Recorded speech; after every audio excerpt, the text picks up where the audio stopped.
thing. We just, like, facilitate peace. That's the only point. Riggs not a big fan of that. Yeah, they're literally the middleman of the Middle Lands. Sorry. But Riggs, he's not really a big fan of that. He says it provides no leadership. They're just like fragmented tribes. There's no one strong center of power. They're all separate, is his point. They're not one cohesive unit. Yeah. So it's kind of senseless to even have a center council or anything like that. Yeah, they've only joined the Union for the benefits that they want, and anything else they don't really care about. I mean, look what happened when Darkin sent his army. He wasn't even trying that hard to defeat the Midlands, and he did easily because the other lands didn't really protect the other lands. They didn't really give a shit if anything happened. Yeah, they're like, my land is okay, so fuck those guys. Right. Which we know about Kelton and Glia from earlier in the book. Right. Kelton did not really suffer heavily from the war, but Glia did. And Glia was trying to help other lands. Right. And, yeah, they didn't have the support that they needed because Kelton. It's ironic that some of the men that are sitting at this table are from Kelton and didn't help support the other people in the war, which is, like, the whole point. Like, it's your fucking fault. Right. Riggs tells her that the lands need protection from the horde that prophecy says will come. And Kahlan's like, yo, you and your men are the fucking horde. Look. Look at you. I just thought it was kind of funny, the childlike fight they had, where Riggs is telling Kahlan, your whole setup is useless, and then he tells her about the horde that's going to come, that their setup is going to be useless against, and she just turns around and goes, no, you're a horde. Tell me about prophecy. Horde. Horde. I didn't even, yeah.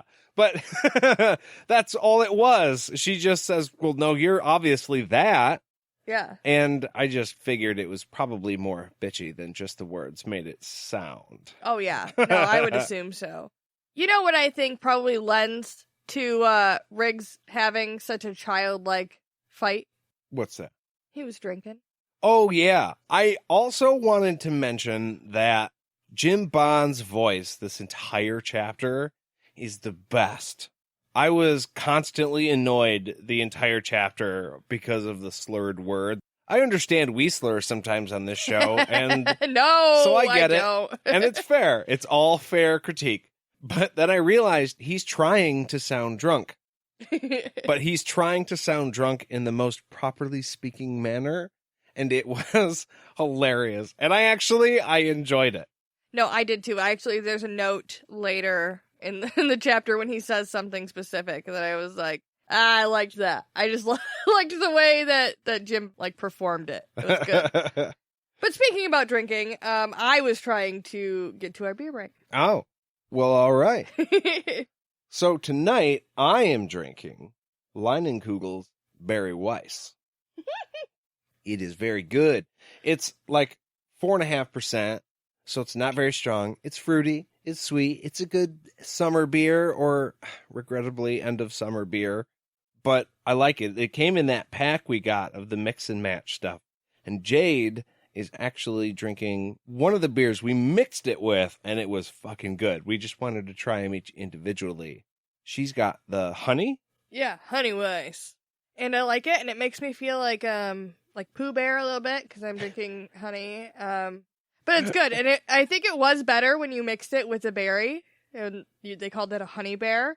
Oh, yeah. Like, it gave a little shot of different flavor, but this is definitely an easy drinking beer. Just a beer. It's good. Dig it. So, we are going to grab another one, and then we're going to be back right after this.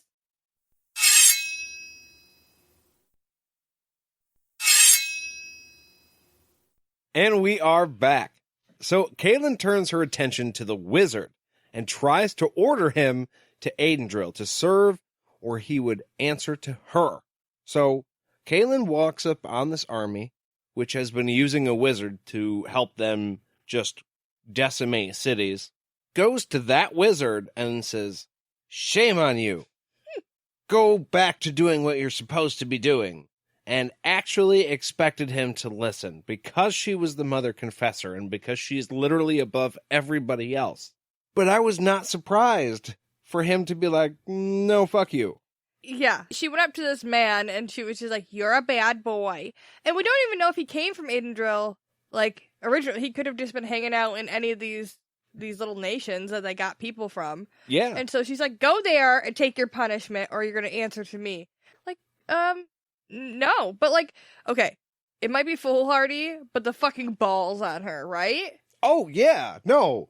Massive, massive lady ball. I was just going to add that this wizard could have also been one trained at the Palace of the Prophets. Oh, yep. And we know they're turning evil wizards loose there, so, like, this could be one of those dudes. Absolutely. I just couldn't believe she was brave enough to do this, standing in the middle of the 50,000 strong army. And be like, no, there was no fucking way that was going to work. Good try, though. Good try. Right. Even in your best assumptions, you weren't coming out of that alive. He wasn't going to be like, oh, okay, guys, I got to go with her. Right. Right. No, guys, I'm just going to go in there. I'm going to say, hey, stop that, and you come with me. And they'll be like, well, okay, I guess we're done here. Well, we tried. She told us no. Mom said no, guys. There was a lot of fun. I made you guys a lot of dicks, though, right? You can follow. Like, it's the weirdest thing. We were traveling through this land, and then we would find a dick statue, and then we kept walking, and miles later we found another one. They were different sizes and shapes. Bizarre, man. But the other thing that Slagle says to her is that there's fucking banelings running around and that's her fault. And Kahlan immediately knows that this is language from the Blood of the Fold. Because apparently she knows about them too, which I guess isn't really a surprise, because she goes all over the land in her, like, capacity as a Mother Confessor. So she's definitely been to, like, Barisi. Again, we had some discussion about this in one of our conversations. People aren't dispute that. But she's been there. So she must have seen shit from the blood now. Yeah, that, and she's a magical person. I think the Blood of the Fold are just something that people with magic who use magic, that's just something they are aware of. Or they want to keep tabs on because they don't like any whatsoever. So if you had magic, they'd be like bees. You're always aware of where a bee is.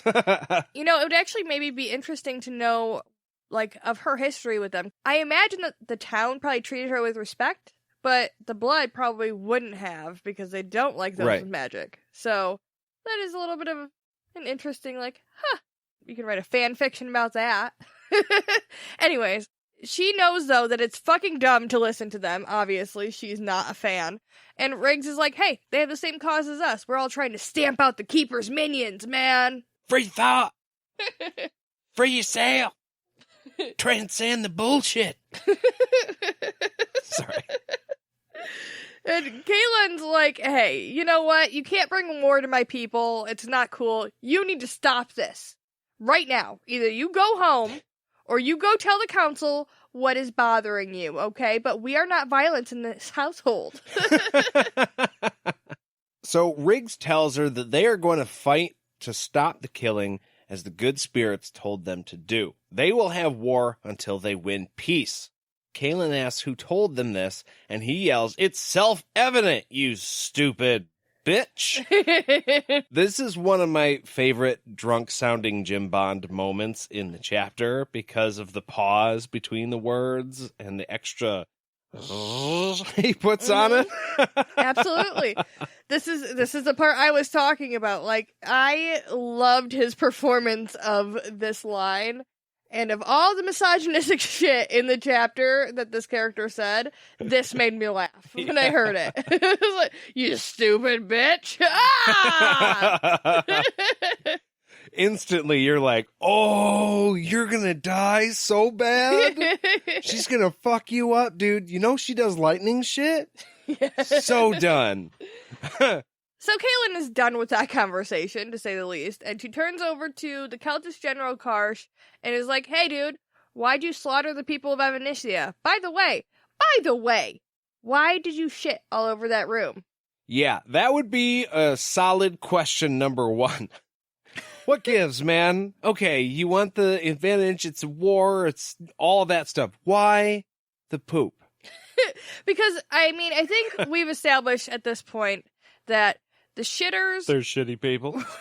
This is the shitters' army, but I don't think it's the Imperial Order who are leaving the shitting calling card. I think that it's the Keltons, because Kahlan literally, she saw it, and she was like, Kelton. Fucking Keltons, yeah. No, I think it's something Keltons do to, like... disrespect.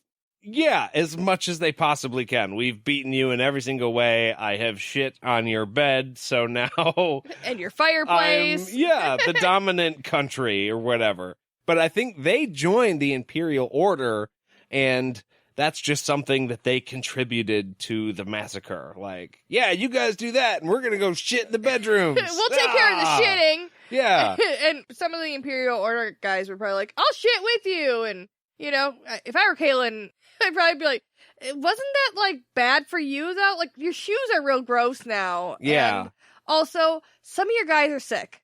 You need, you need to get that handled. I saw some stuff, and you guys definitely need to hire a doctor.